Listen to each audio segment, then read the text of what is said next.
हाल है सरकारी स्कूलों का। कई स्कूल तो बंद कर दिए इन्होंने। कई स्कूल हैं जिसमें 10-10 क्लास हैं और एक टीचर है। रायपुर की उड़ान भरने से पहले जरा दिल्ली के धरातल पर बात कीजिए केजरीवाल जी, जहां पूरा शहर रसातल में जा रहा है। छत्तीसगढ़ में अरविंद केजरीवाल ने कांग्रेस सरकार को लताड़ा तो भड़क गए कांग्रेस नेता पवन खेड़ा और ये ट्वीट कर दिया, अब करे भी क्यों ना। इधर इंडिया अलायंस के नाम पर हो रहा मिलन और उधर राज्यों में एक दूसरे के खिलाफ ऐसा जहर। आपको बता दूं कि लगभग 12 दिन बाद इंडिया गठबंधन की एक अहम मीटिंग होनी है। ये विपक्षी मिलन तीसरी बार होने जा रहा है, लेकिन बैठकों का ये सिलसिला, ये मिलन एक तरफ और आम आदमी पार्टी और कांग्रेस की लव हेट स्टोरी दूसरी तरफ। अब इसमें लव ज्यादा है या हेट ज्यादा, ये आगे की कहानी सुनकर आप समझ जाएंगे। आप देख रहे हैं न्यूज तक, मैं हूं निधि तनेजा। एनडीए से लड़ने के बजाय इंडिया गठबंधन आपस में ही लड़ रहा है। ऐसा हम इसलिए कह रहे हैं क्योंकि जहां 26 पार्टियां लोकसभा चुनाव मिलकर लड़ने की तैयारी कर रही हैं, वहीं आम आदमी पार्टी अब कांग्रेस के खिलाफ छत्तीसगढ़ विधानसभा चुनाव लड़ने जा रही है। केजरीवाल ने आज छत्तीसगढ़ में पहुंचकर न सिर्फ बिजली, पानी वगैरह वगैरह की 10 गारंटी की घोषणा की, बल्कि छत्तीसगढ़ की कांग्रेस सरकार पर कुछ ऐसा बोल दिया। आज मैं देख रहा था, आने के पहले छत्तीसगढ़ की रिपोर्ट पढ़ रहा था मैं। बुरा हाल है सरकारी स्कूलों का। कई स्कूल तो बंद कर दिए इन्होंने। कई स्कूल हैं जिसमें 10-10 क्लास हैं और एक टीचर है। कई टीचर हैं जो बेचारों को तनख्वाह नहीं मिली कई महीनों तक। कई टीचर हैं जो कच्चे हैं, वो उनको तनख्वाह नहीं मिलती, उनकी नौकरी का कुछ अता पता नहीं है। टीचर हैं, उनसे टीचिंग के अलावा सारे काम कराते हैं, टीचिंग नहीं कराते बस। तो दोस्तों, दिल्ली के अंदर, दिल्ली के इंटरनेट पे जाके देख लेना, जितने दिल्ली में रिश्तेदार हैं उनसे पूछ लेना फोन करके। दिल्ली के सारे सरकारी स्कूलों को चमका दिया हम लोगों ने, शानदार बना दिया।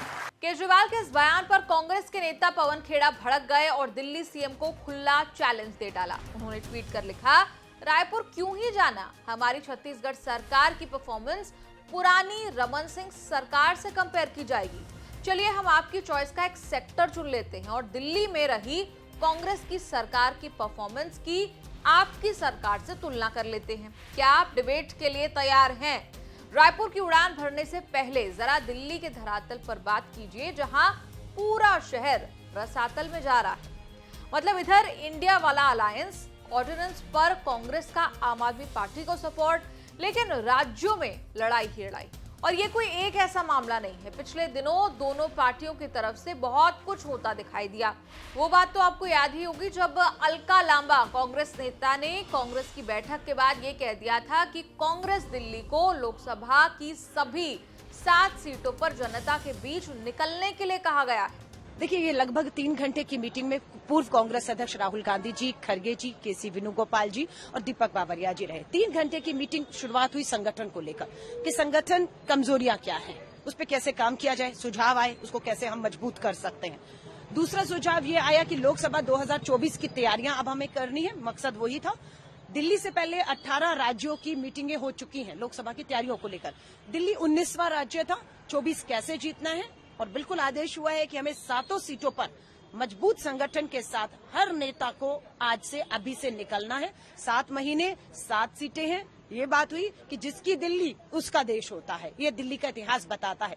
इसलिए कहा गया कि बिल्कुल 7 पर तैयारी रखनी है और मजबूती के साथ हमें निकलना। और आज से हम लोग अपनी जो जिम्मेदारियां जिसको जो भी संगठन में सौंपी जा रही हैं, दीपक जी इसको अभी तय कर लेंगे और हम निकलेंगे। मायने ये निकाले गए कि जब कांग्रेस ने दिल्ली में अकेले ही लड़ना है तो फिर इंडिया अलायंस की जरूरत ही क्या है।